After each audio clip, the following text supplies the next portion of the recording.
The pieces of the body are torn away one by one until finally all that remains are shards of the body and the head itself. The head will be too large to come through this instrument itself. This will necessitate the introduction of this instrument, called a polyp forceps, into the uterus through the already dilated cervix, and the abortionist will then attempt to grasp the free-floating head of the child in the uterus between the rings of this instrument. The head is then crushed, the contents of the head removed, and finally the bones of the head. And the abortion is then effectively at an end. We've seen what the 12-week child appears on the ultrasound screen. And we have also seen the mechanics, the actual steps of a 12-week abortion. Now, for the first time, we're going to see a film made with real-time ultrasound imaging of a 12-week abortion. Bear in mind that this is not an unusual instance, a late abortion. This is one of the 4,000 or so a day done every day in the United States. This film was made at an abortion clinic. The physician who performed the abortion was a young man who was working in 2 different abortion clinics at the time. He had already done close to 10,000 abortions in his young life. When he was asked to attend the editing session to view the film, he was so appalled at what he had done that he left the room momentarily, came back to finish the editing, but never again did another abortion. The young woman who used the real-time ultrasound camera was a feminist and a strong pro-abortionist, but she too was so moved by what she saw at the editing session that she never again discussed the subject of abortion. Now, let's turn to the actual film itself.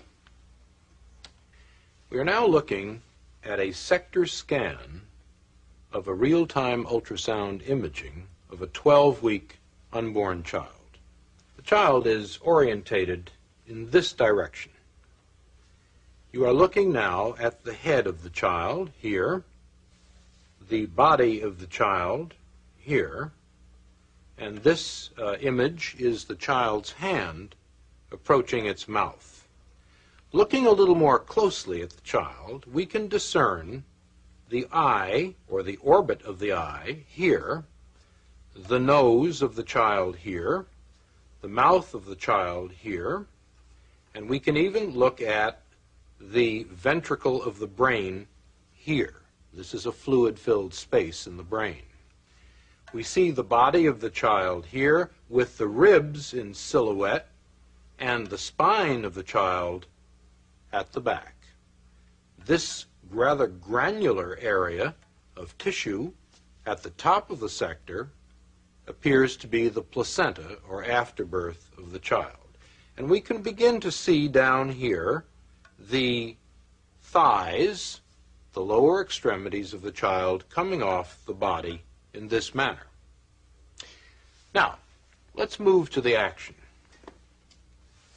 We now see the heart beating here in the child's chest. The heart is beating at a rate of approximately 140 a minute, and we can see the child moving rather serenely in the uterus. One can see it shifting position from time to time. It is still orientated in this manner, and the mouth is receiving the thumb of the child. The child again is moving quietly in its sanctuary. Now, this shadow which we are seeing down at the bottom of the screen is the suction tip. We have colored the suction tip deliberately in order for you to discern it more clearly. But the abortionist has now dilated the cervix and is now inserting this suction tip, which you can see moving back and forth across the screen.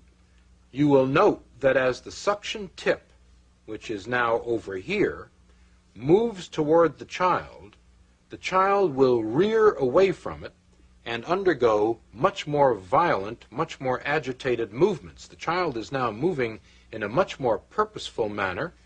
Its orientation changes from time to time. It is rearing again here. Now, the suction tip has not actually touched the child, even though the child is extremely agitated and moving in a violent manner. The child has now moved back to the profile view, and the suction tip is flashing once again across the screen. The child's mouth is now open, and we will see that again on a freeze frame in a moment.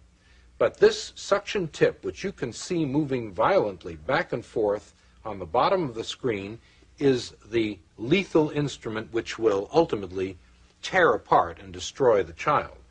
It is only after the fluid has been broken, the sac has been disrupted, that the tip will actually come against the child.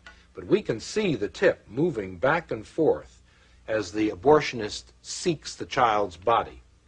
Once again, we see the child's mouth wide open in a silent scream in this particular freeze frame. This is the silent scream of a child threatened imminently with extinction.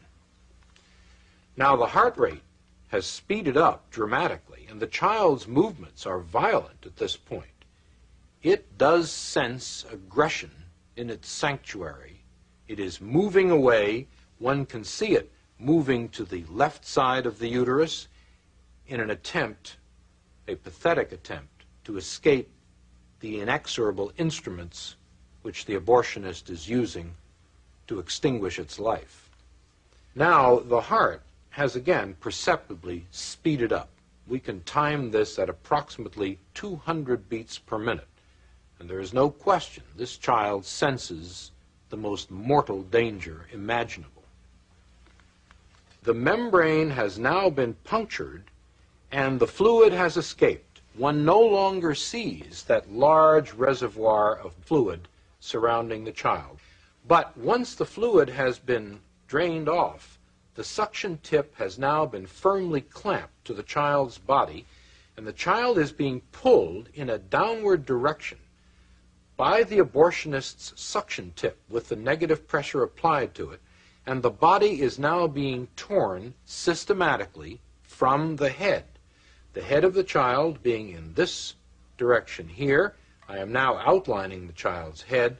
The lower extremities have already been lost, and we see the suction tip flashing from time to time in the screen as a typhoon-like series of echoes, and the child is being tugged back and forth as the suction tip has now been applied to the body, and the abortionist is exerting his traction on the child in this manner.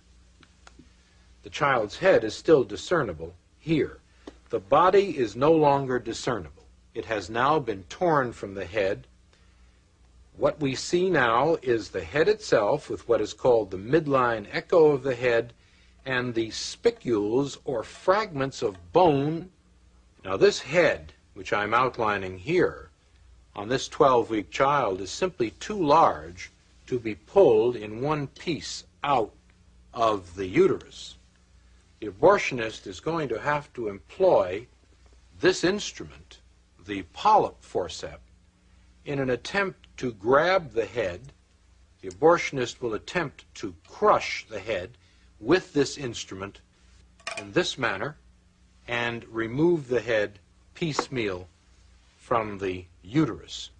The abortionist and the anesthesiologist have a secret language between them which shields them from the grisly reality of what is going on. The abortionist and the anesthesiologist together refer to the head of this child, which is now being sought, as number one. And the anesthesiologist will inquire of the abortionist Is number one out yet?